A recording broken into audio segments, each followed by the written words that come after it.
I'm glad I got tagged to do this Get to Know Me tag because I've had something on my chest that I really, really need to get off. Now, this channel's called Brian's Book Bastion, but that's only because it's a really good alliteration. My real name is Tim!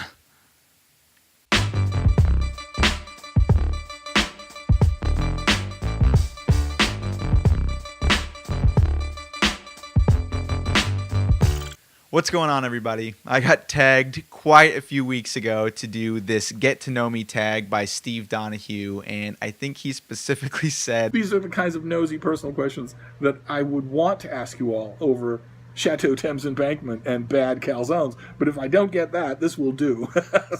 But this is the Get to Know Me tag that I believe was first done by Plots and Points, and so I will link that down below for you all to enjoy, but let's get this started. Question number 1. What do you want to tell us about yourself? Well, as of this weekend on Saturday, I'm officially engaged. What? You all have heard that mysterious voice in the background of my videos, and she even appeared on the Catch-22 video, but it is my longtime best friend and girlfriend, Jamie. Saturday was the peak of the Perseids meteor shower that we have watched many, many times over the years, and so it just felt like the perfect moment to really solidify it. She's actually not here right now, but rest assured she will be in many, many videos to come. The second thing here has to do with why I was on vacation a couple weeks ago to Colorado. My mom's side of the family every single year goes to Colorado and finds a new city that we can all get together in, but towards the end of the week, a small chunk of us goes out at, 4 in the morning to a trailhead to start our ascent on a 14er. And that's a 14,000-foot mountain. For those of you that don't know, those are the tallest mountains in Colorado. There are actually 58 of them, and as of that vacation, we did 4 peaks in one day, and so that officially puts my count at 13. I mean, it looks like I'm on schedule to do them all, but I know a buddy of mine actually has done them all, and he says that a lot of the more difficult ones actually takes a lot of professional gear and training, and it's very, very dangerous to go out and do some of the more difficult ones. So we'll see how it goes over time, but feeling pretty good here at 13. And last but not least, my name's not Tim. Question number 2. Who is your favorite author? I'm actually going to do 2 here, and one of them is pretty divisive from what I can tell as of late, and that first one is David Foster Wallace. I know there are a lot of specific reasons as to why people aren't as fond of David Foster Wallace anymore, but because of the circumstances of how I got into him, I don't think any of those criticisms will really affect me and my enjoyment of his work. I've read a lot over my life, and I've read a lot of classics in school, but they didn't really hit me at the time just because, there are a lot of discussions out there as to why it can be difficult for students to get into classics in the classroom. And I've also read, a lot of young adult as well. But when I first started reading Infinite Jest, it was the first time that I really felt like there was a book that was connecting more to my modern experience of life and touched on subjects that I didn't really feel I had seen in other books before, like addiction and tennis. But, he's not the only person that's ever written about those things. But for me, it was the first time that I had seen it, and it really affected me. It got me pumped about reading to know that there are books out there that don't have to be some of the more stuffy subject matter that we've all experienced when we're forced to read books. There can be things in books that are really enjoyable and are really interesting, and we all find that in our own way, but I first found that with him, and so that meant a lot to me as a reader and will probably continue to mean a lot for me in the years to come. The second one, no big surprise here, is Thomas Pynchon. I found him after David Foster Wallace because I started looking into what is similar to this, and in many cases I think Thomas Pynchon does a lot of what David does a lot better. And, he's the postmodern master. And there's been a lot of works of his that I've enjoyed so much because he does such a good job of mixing the absurd with a lot of these beautifully written passages. And I just think that a lot of other writers wouldn't really be able to pull that off. It sounds like it'd be something easy to do, but the way that he puts those two differing themes together in a lot of his works is super impressive. And I'm really looking forward to getting into more novels of his. I'm currently reading Mason and Dixon. I'm in a slight slump because I've been stressed out the last couple weeks getting ready for, well, big life events. And so I think I'll get back to it pretty soon.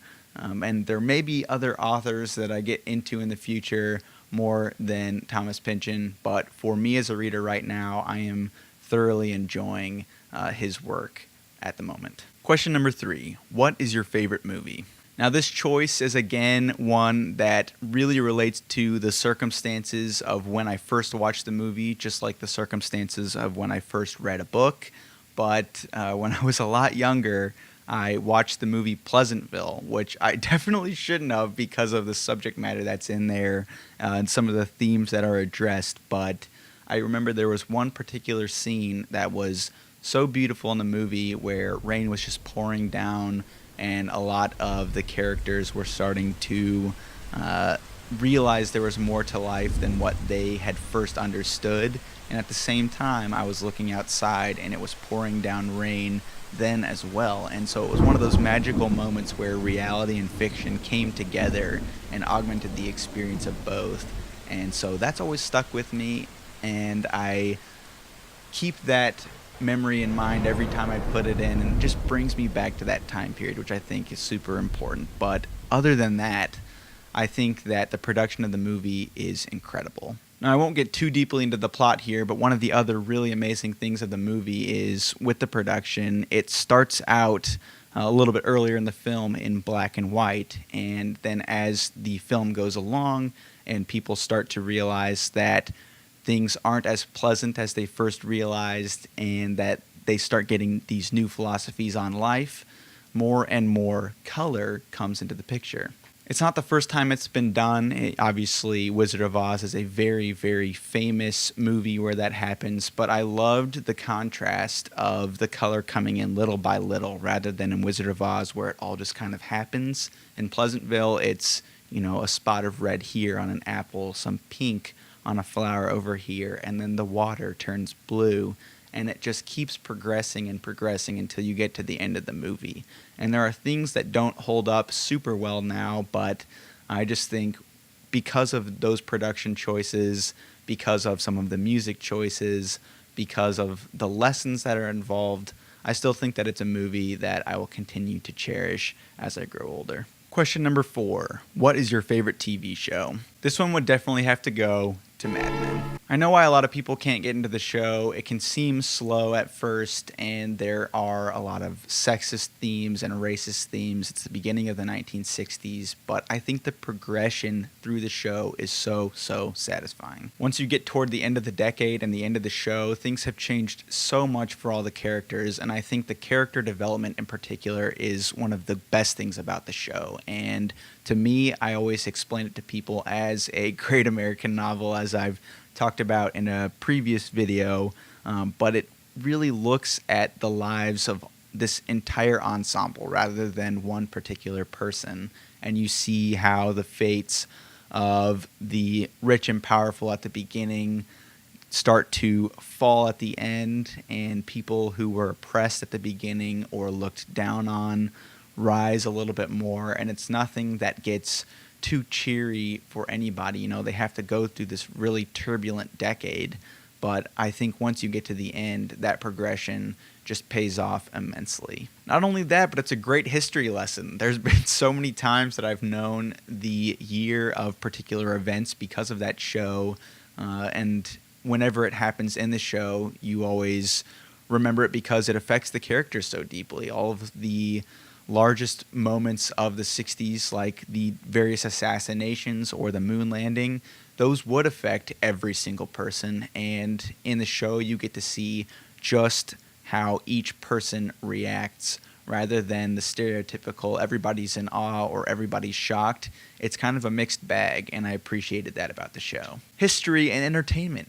What more could you want? Question number 5. What is your music taste?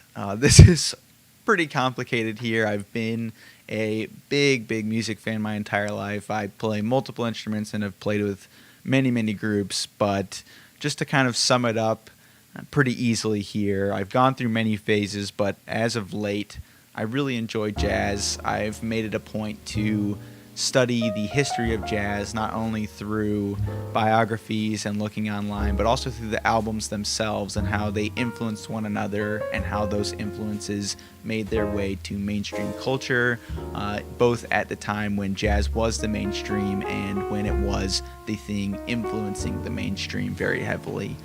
But I've always really liked jazz, and something a little more specific to my modern tastes.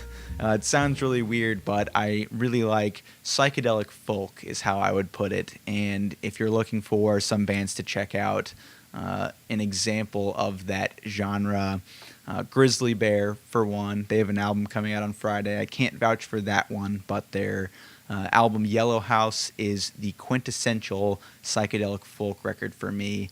And it can be another slow burn for people that don't like that. Maybe that's not the album for you, but that album is dripping in atmosphere. And to explain the psychedelic part of it, on one of the songs, Lullaby, track 2, there's an acoustic finger-plucked guitar. It's a waltz. There are these beautiful chords that Claude Debussy would be enamored with, and then halfway through the song, all of a sudden, there's this very dissonant chord that comes through. Just you hear the bass line growing and growing and growing from the acoustic guitar, and then all of a sudden, the drums just crash.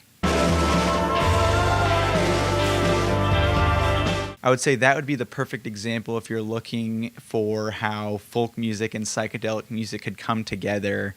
And then another band to check out would be Fleet Foxes. They have some more traditional folk, but they also have some little touches of psychedelic music in their discography as well. And they also had a new record out this year that was really, really good, a little more progressive, but if you want to get started, their earlier records would be a great place for that. Question number 6. What is your favorite sport? Out of all the mainstream sports, I definitely enjoy baseball. I'm a Kansas City Royals fan, and they have been surprising the last couple years. It's been a little up in the air for this year, but it's been super fun to go through all of that. And I actually went to the World Series parade in 2015, which was absolutely crazy. Nobody's phones were working, and I still had to get back for a night class couple hours away at my university, and so I had to fight through the crowds to get out, but I saw what I wanted to see and had a great time celebrating. And so I always enjoy going to those games because I think they're a little more relaxed, and I enjoy the stats part of it as well. And then for something that's not as mainstream, I've always liked tennis as well. I've kind of fallen off following it in recent years, but back in the day when Federer was really dominating, I was watching every single tournament and just loving every second of it. I don't know what it was. I couldn't get into Nadal, even though he's a great player, but it's been fun to see Federer have success this year, and I'm looking forward to the U.S. Open coming up here. Question number 7. Share your super secret ultimate guilty pleasure of anything. People that are around me a lot actually know that I like to do this, but not everybody out there really does. But one thing that's kind of a guilty pleasure of mine, I spike lunarisms.